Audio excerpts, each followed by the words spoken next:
Hey YouTube, Do-It-Yourself Junkie 369, and today I'm going to be going over a quick tutorial on how to sharpen knives. And I'm going to be sharpening two of my pocket knives today. One's a CRKT, I forget what model, and the other's a Benchmade with the assist open. And as part of this, I'm also doing a review on these traditional water stones I got from Naniwa. And these things are great, and as usual I only put links in the description for stuff that I use and would buy again after using it. So those are down in the description, and I'll cover some pros and cons later on in the video about this. And of course there's a timestamp to skip to that part of the video if you want to skip the sharpening portion. So before we start, usually I check for how dull a knife is by putting a bright light kind of behind me, pointed towards the edge of the blade, and then I look down the blade and I look for reflections. And you won't be able to see this on camera, unfortunately, but there's some dull spots right through here. And I don't know, the camera probably won't be able to focus close enough in, but even in the side profile I can tell that there's a few nicks here. Since you can't see it, there's another test where you can cut through some paper or magazine page, and you can kind of see, if I can hold this right, it cuts, but then right about there it hangs up, and it should just glide through the paper. So right about there is dull. Back here is pretty sharp, and part of that is I use this knife a lot of times to open boxes. So I'm cutting from here to here, and back here is not seeing a whole bunch of use. On this one, I can't even remember the last time it was sharpened, so it's probably pretty horrible. And I hate serrated blades, so every time I sharpen, I've just been trying to eat away at the serrated portion, so I'm not even going to attempt to cut anything on there. It's probably really dull.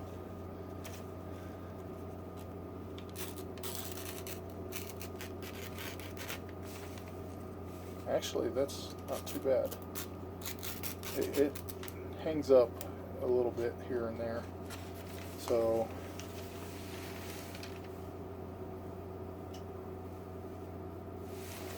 yeah, looking at the light, there's little spots all along the blade, and then the tip's especially dull from opening boxes. So basically, since this one has a couple nicks and this one's fairly dull, and I'm trying to reshape the blade, I'm going to start with the 220 grain stone. If this one didn't have nicks, just to touch up the edge, I would start at the 1000 and then polish with the 6000. And if I was going to get just two stones, I guess I would get these two, but really all three is the best. And then there's even an 8000 stone in this series that if you really wanted to put a good edge on a knife, it would be great to maybe touch up the edge on the 1000, polish some with the 6, and then really hone it with the 8000. Now these traditional stones have to soak in water before use, and there's some cool setups out there. I don't have any of them yet. I think I might build my own, but basically it would be a tub full of water with a stone holder that is raised above the water surface. You don't want to like leave these things submerged in the water. And that brings me to one thing that's pretty important with these is do not leave them in water. I've heard more than an hour. Usually when I soak them, I only soak them for about 5 minutes. And definitely don't leave them in there overnight. They could crack. And then I like using the solid stones. I don't like the hybrids, and part of that is I've heard of people's stones cracking. They get wet, expand at different rates, and then the one stone tries to bend the other, and you end up with cracks in the surface. But I have heard that those cracks don't affect the stone's ability to sharpen. So we're going to let that stone soak for 5 minutes and then come back and start working on those blades. Basically, since I don't have a stone holder, I do have a piece of real thin yoga mat that I stick them on. That just keeps them from sliding around, and also provides a little bit of protection for whatever surface I am on for water. And there's other stones out there by different companies, and you want to make sure you know what type you have. Some are traditional like this where you have to soak them. Others you just have to wet the surface, and that would be like the Naniwa super stones, I believe, but they're a lot more expensive. Okay, it's been about 5 minutes, so we're going to take the stone out of the water and start sharpening one of these knives. And basically, since I'm not trying to reshape this bevel, you got basically your grind and then your secondary bevel here, and I just want to keep that shape. I'm not trying to reshape the knife any. So when you put it on the stone, you lay it on there, and then you're going to angle it up until you match that bevel. And from there, I've seen some people do cutting strokes, and I've seen some people do only dragging, and I've seen some do a mixture of both back and forth with these stones. And I always used cutting strokes with Arkansas stones, but those are a bit harder. These are a bit softer. So one thing I worry about with doing the cutting stroke is that you're going to grind up more material. And these stones will wear quite fast, and I recommend with the set you also go ahead and get a resurfacing stone, or you can get a piece of sheet glass with some sandpaper. You put some water on that, put the stone on it, and grind it around until it's flat. And since these wear down fast and you want to try to keep them flat, the other thing to do is use a cross pattern. Basically, don't go in the same part of the stone.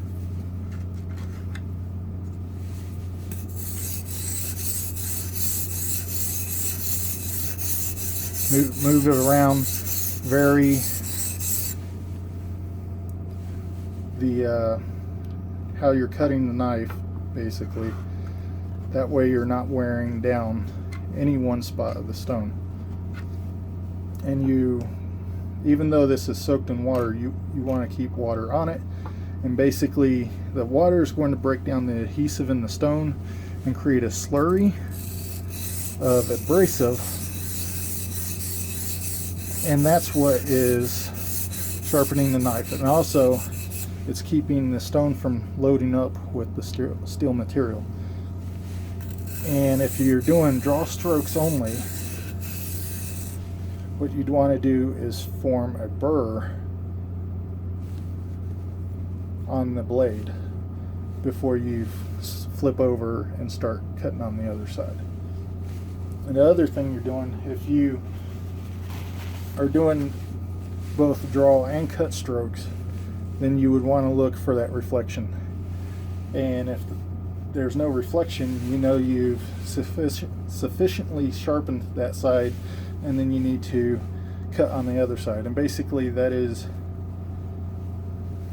you want to try to keep it even, same number of strokes on both sides, and get rid of any reflection before you move on to the next higher stone. If there's any reflection and you move on to the other stone, that section of the blade isn't going to be sharpened appropriately.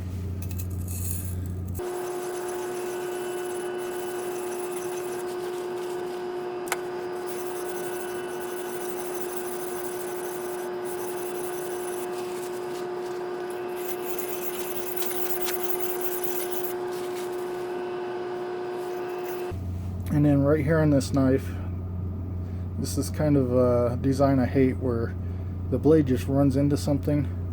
So normally I take a round file and cut a notch in there. That way it gives me some clearance between the blade and then just coming up against an unsharpened portion.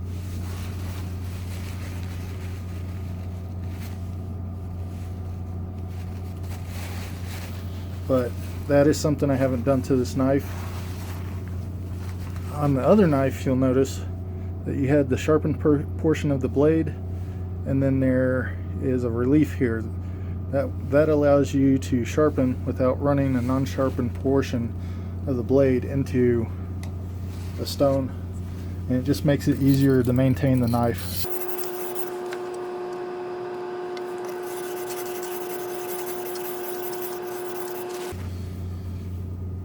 And every once in a while you'll see me stop. And what's going on when I do that is I'm taking a light and I'm shining it at the edge of the knife, trying to see if there's any reflections.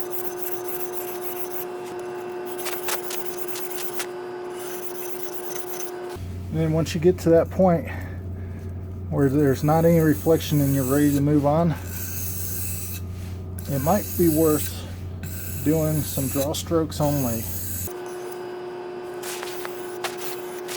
Basically what that is doing is forming a burr on the edge so that you know you have sharpened to the apex.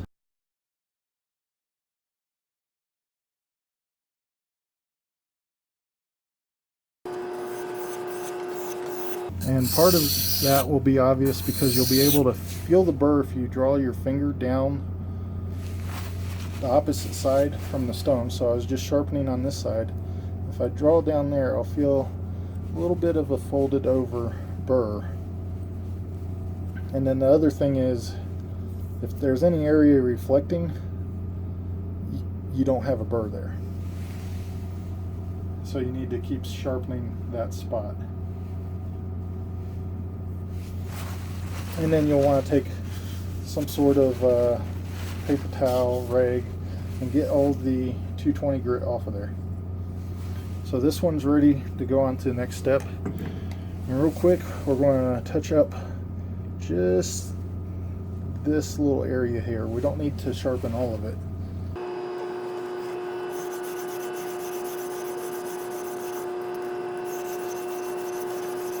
You might notice on this one I am doing this motion, where the other one I just did kind of a straight cut motion, and that's because of the tanto design versus the drop point type design that I have here.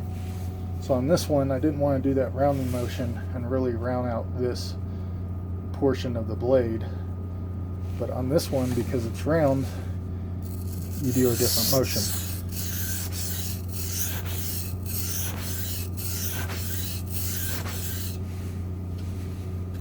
And then other than that, it's the same. You lay it on there, bring it up to the angle that's already on the knife.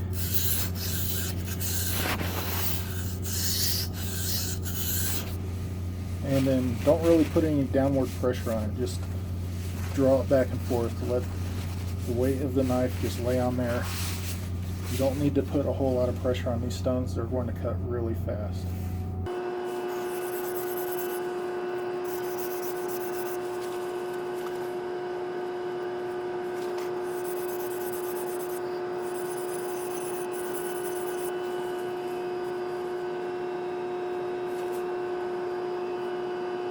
So this one is now sharp, except for a little nick right there that probably can't be focused on.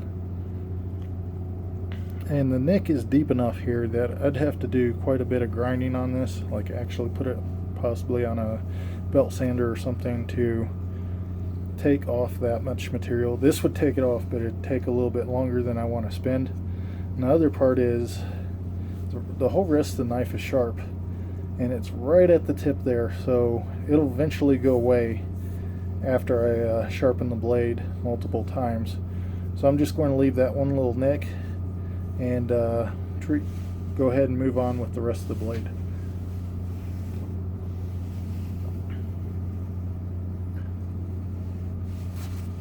And you can kind of see the slurry of abrasive built up on the surface. You can take water and rinse that off before putting the stone away. And before putting it back in the box, I'd let it dry out. So usually I leave them sitting out somewhere that I don't, maybe on a paper towel or something to soak up some of the excess water. So the next step is to move up to the 1000 grit, and we're going to let that soak in water as well for about 5 minutes. So we'll come back after that's happened.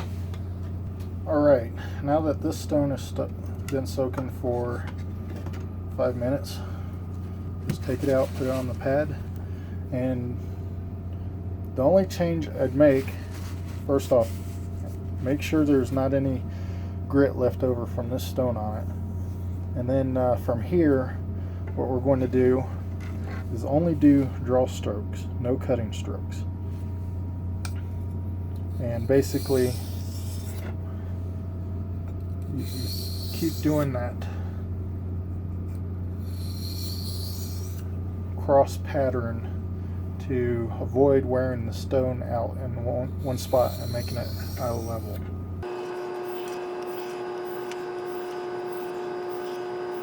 And then the other thing I do is I really on this one count, and I'll do 10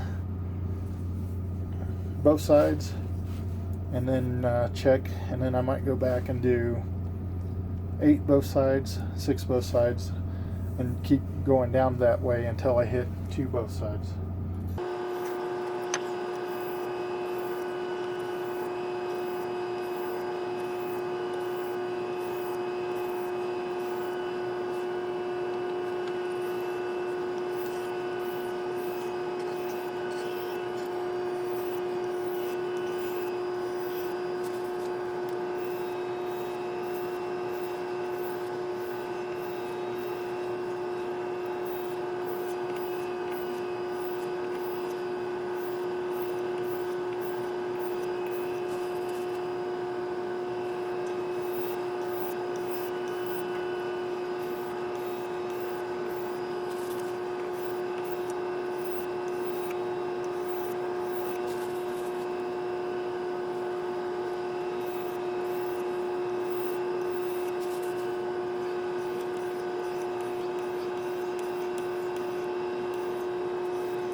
And you don't want to put a lot of pressure down on these because they are fairly soft, and you could easily gouge the stone, which is then going to make it sharpen uneven. And before you continue using it, you should really take a flattening stone and level back out.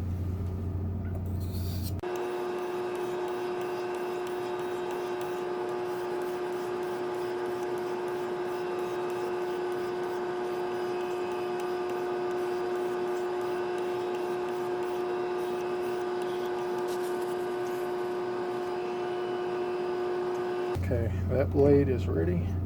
Now this one, since this is the 1000 grit and the whole blade is getting touched up, basically on the 220 we ground up here because it was really dull.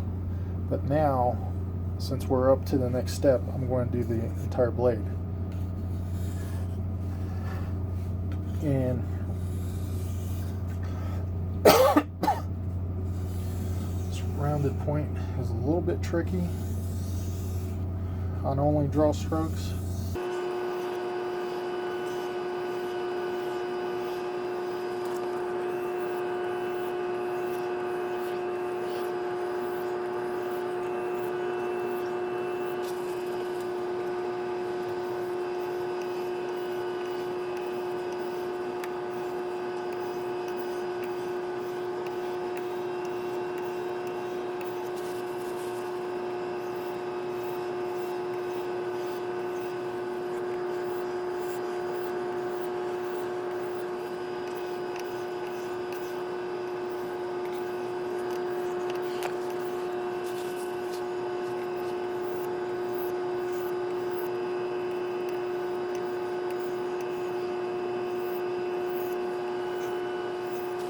And then once again,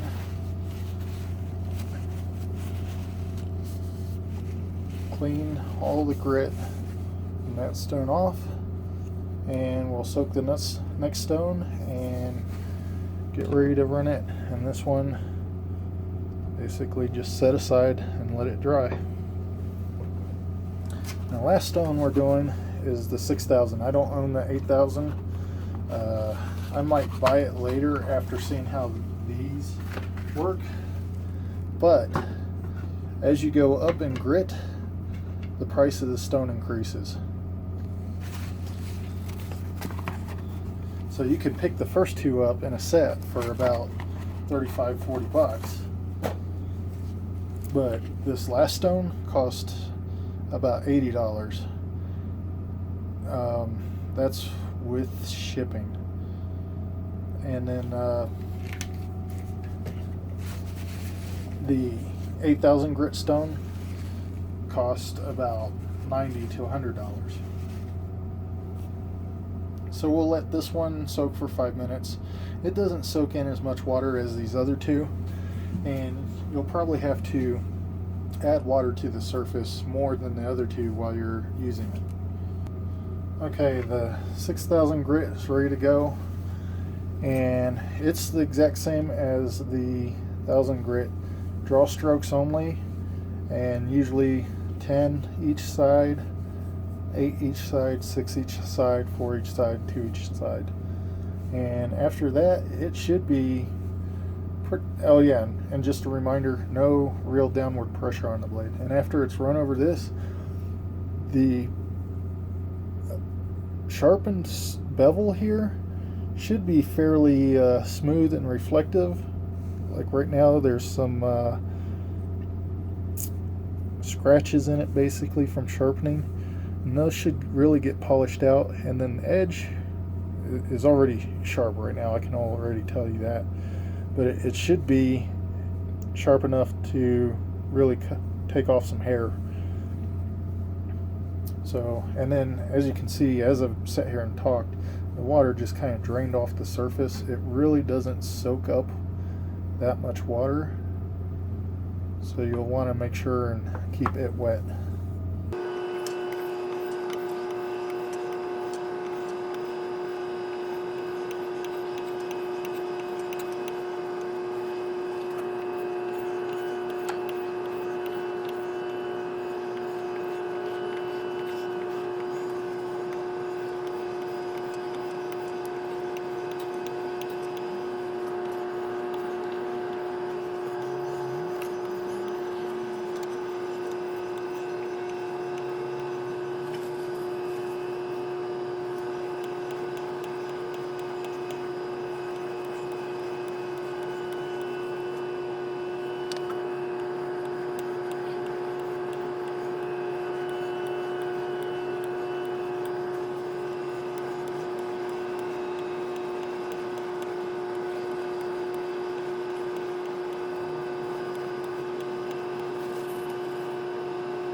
Don't know if it's easy to see, but this area now is almost mirror reflective, very smooth, polished looking.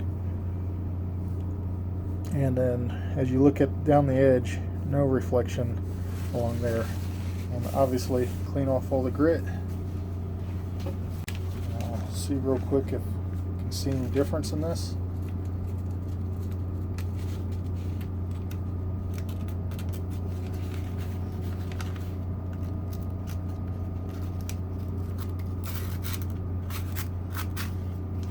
Still hanging up and tearing a little bit right there. There we go.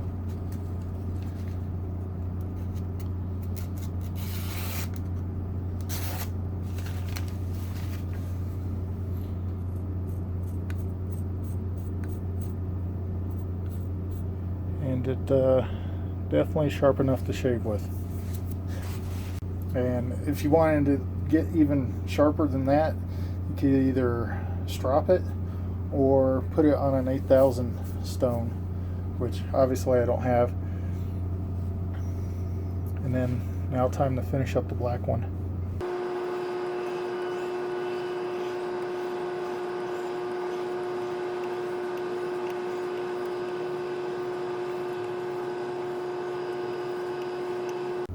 And right there I wasn't careful and I dragged the tip of the knife through the stone and dug in and gouged a little bit.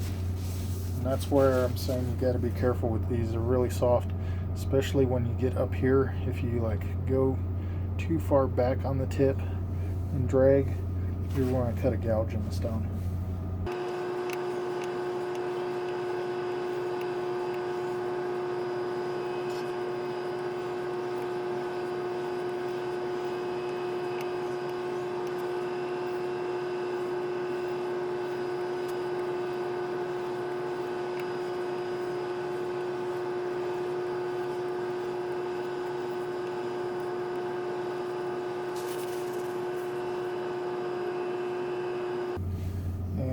Again, it's really hard to tell on this knife because the bevel's so small, but mirror smooth, like it's been polished,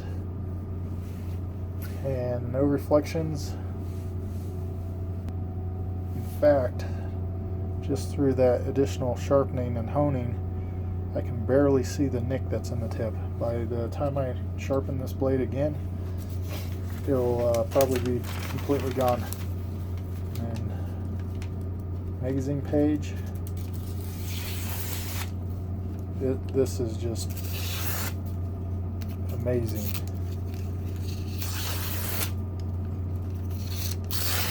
If I can.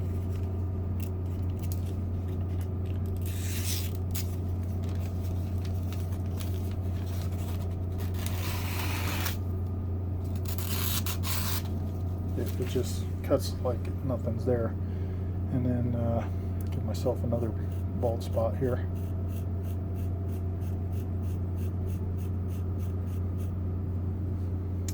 Definitely can shave with it, no problem. So there you have it. That's how you sharpen with a traditional Japanese water stone. And now I'll go over some pros and cons to buying one of these. If you're going to sharpen stuff, I recommend 3 stones. Somewhere in the 220 range, 1,000 and 6,000. And you can vary these a little bit, just get close to that. And this is for putting an initial edge on a blade, especially something that has nicks and chips. This would be where you start most of the time if you already have a fairly sharp knife and it's just dulled over a little bit and you need to touch it up and resharpen it. This would be the stone I start with probably 80% of the time. And then this is your final hone, really polished edge. And this is going to, this would almost put an edge sharper than what would come out of a factory floor. This right here, just as you saw, it's hair shaving sharp at that point. And 6,000, you can also use that to hone razors if you have an old straight razor. That would be in the range that you'd want to do that with. As far as pros go to getting these stones, these cut very quickly. So that's one pro right there. And then also, because they wear down, they're not going to load up with steel. You don't have to worry about cleaning oil and steel particles out of them by like baking them in an oven wrapped in a kerosene rag or whatever the process was for Arkansas stones. I forget. It's been so long since I've used one. And then especially if you go with these particular stones, they're large. They're about 3 inches across and almost 8 inches in length, maybe 8.5 inches in length, and about 1 inch thick. And that's going to last you a pretty good long time. Especially these 2 stones here. They barely worn down at all sharpening knives. This wears a bit faster because it's a coarser grit. And then the last pro I have is they'll sharpen just about any type of steel you can put to them. Like this knife is made out of S30V. So S30V, that's a pretty tough steel to sharpen on an Arkansas stone. And basically these stones are going to sharpen anything that doesn't require a diamond stone. Anything too hard to sharpen on these is not going to be sharpened on an Arkansas stone or anything short of a diamond stone. Ceramic might work, but it'd be really tough. Now, as far as cons go, these are pretty expensive. The first two you could pick up for 35, 45 bucks as a set, which that's the link I put down there. I'll also include a link for these two sold separately in case you don't want this one or something for some reason. But it's better to have both. And you can get away with stopping on this stone. You don't need to necessarily go higher. But this stone right here is going to probably set you back about $85, maybe even more. And then if I had the $8,000, if I had the 8,000 grit stone, it would run closer to $100. So, but luckily this one right here is not going to wear out all that quickly. First stone that I probably end up replacing would be this one, followed by this one. And both those, especially single, are around 25, 35 bucks. And then for the set, like I said, up to about 45 bucks. But cost is one of the cons of it. Another con is they do wear out quicker than other stones. You might be able to pass this one down to your kids, but this one probably won't get passed down. And there's several Arkansas stones out there that I know that have been passed down from generation to generation.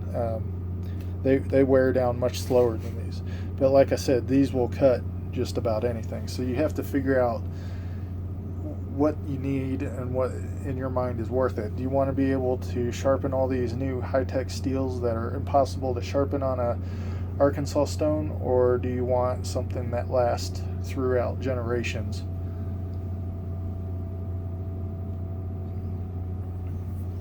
And then last, because they wear down so quickly, they also have a tendency to wear unevenly and become not flat, basically. So you need a special stone or a sheet of glass with some sandpaper to set these on and basically re-level the stone so it's flat again.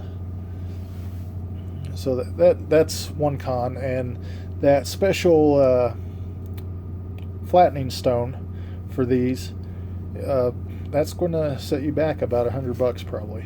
That's why there's also the option of using a sheet of glass with sandpaper. It just has to be a really flat surface. So you wouldn't want to just slap some sandpaper on a bench top and grind away at your stone with that. It wouldn't be flat enough.